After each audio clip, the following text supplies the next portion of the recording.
All right, hey Tessa, Mr. Stewart. We're gonna go over a little bit of the math that you missed so that I can send you home with those practice buddies that you need to catch up on.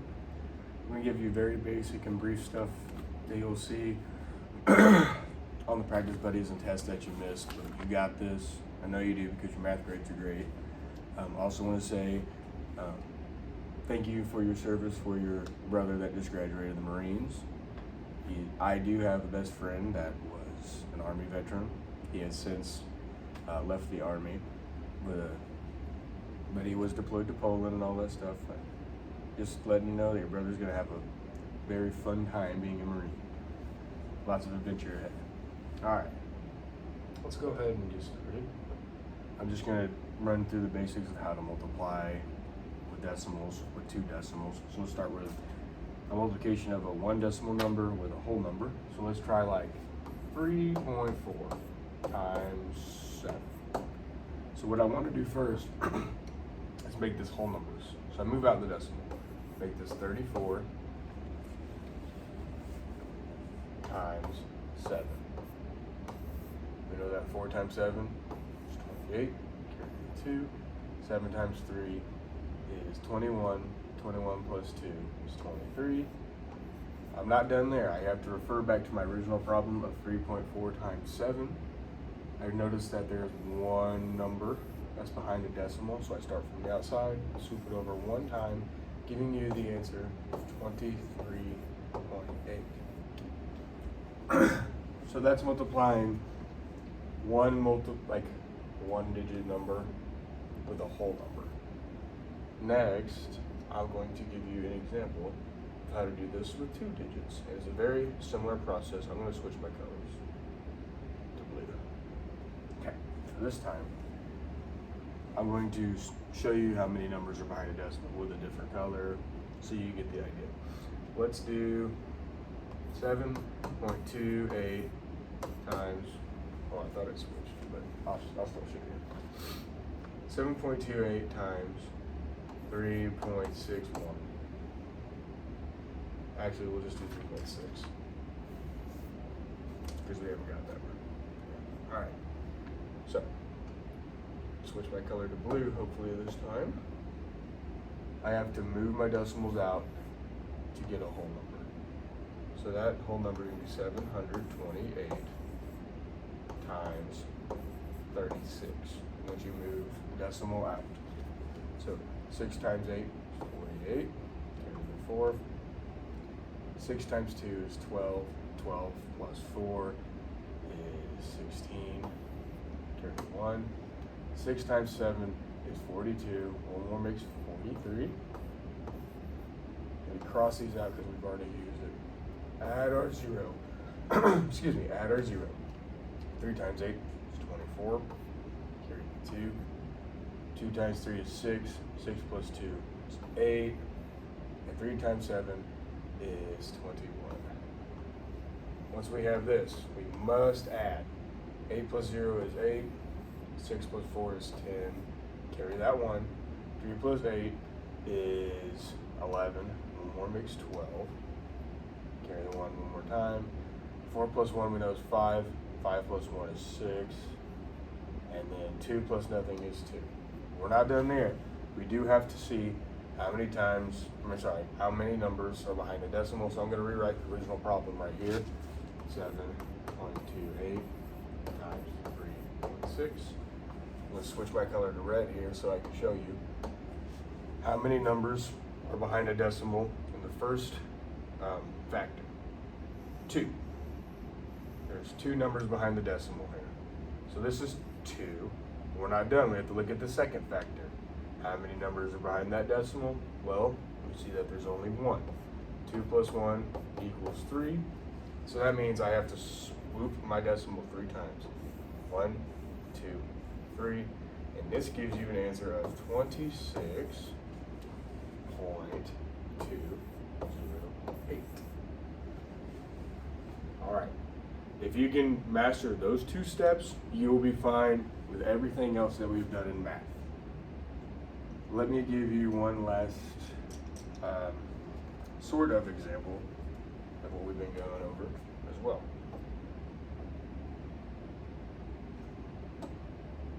switch to this. I'll switch back to blue. Okay. You'll get some crazy number like 1.46732 times 21.476. You're like, oh my gosh, I don't know how to do that. And it'll spit out some random numbers for you like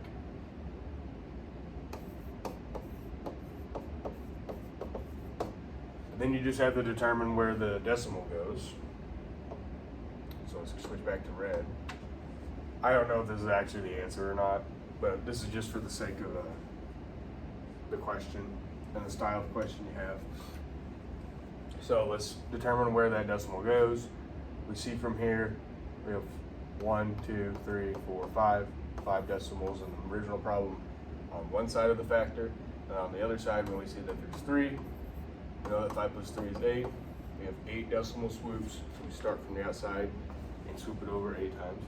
1, 2, 3, 4, 5, 6, 7, 8, giving you the answer of 0.2104672. Alright, I don't know if that's actually the answer, but like the idea of finding out if the decimal's in the right place is what we are doing. If that makes sense. But anyway, let me just look through this test real quick, make sure I'm not seeing anything else that you would know how to do. Oh, let's use the factors of 10 just to refresh our brains on that as well. And that would be like the last thing that we have to talk about. I'm gonna switch to blue for this. Okay. So let me find a good example. I bet I'll use different numbers that are different from the test. Okay. Select an equation where the decimal 0.31 makes true. And we're using the factor of the exponent of 10 squared, which we all know is 100. So, for our first option we have 10 to the second times 0.31, and will it equal 31? Well, let's check. 100 times 3.1 equals what? So we have 2 zeros, so we have to swoop the decimal twice. 1, 2. This will give you the answer of 310, so this does not work. Check the next one. Oh, I'm sorry. Hold on. This does check out because I wrote down the wrong number. And it's okay, teachers make mistakes too. My apologies. 100 times, I'm gonna make this a different color, make it easy on the eyes. 100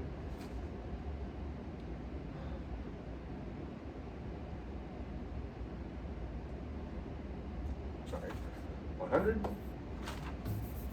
If this doesn't change to red, I swear, I'm sorry. Give me red. I want red.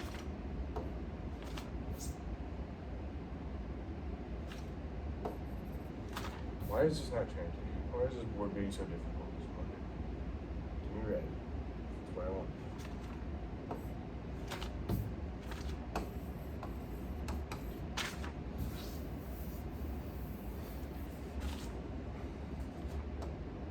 It's not going to be red. It's going to be in orange. 100. Finally, I guess red was being the problem. Times 0.31. Let's see if this checks out to 31. You have 2 zeros, so that means you're going to move over 2 whole places with that decimal. So it goes over twice, giving you an answer of 31. So this would check out. Switch back to blue. Okay.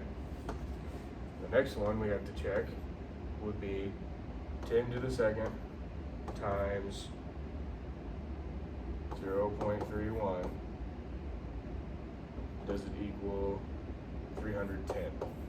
Let's check. We've already did the math there. It does not. So we can put an X.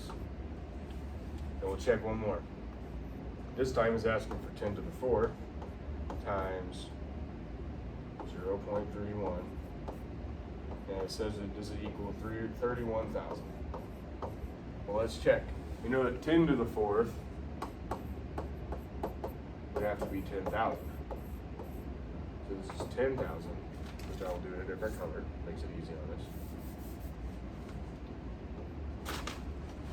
Here we go again. Let's try red this time. All right, for some reason it will work. 10,000 times 0.31.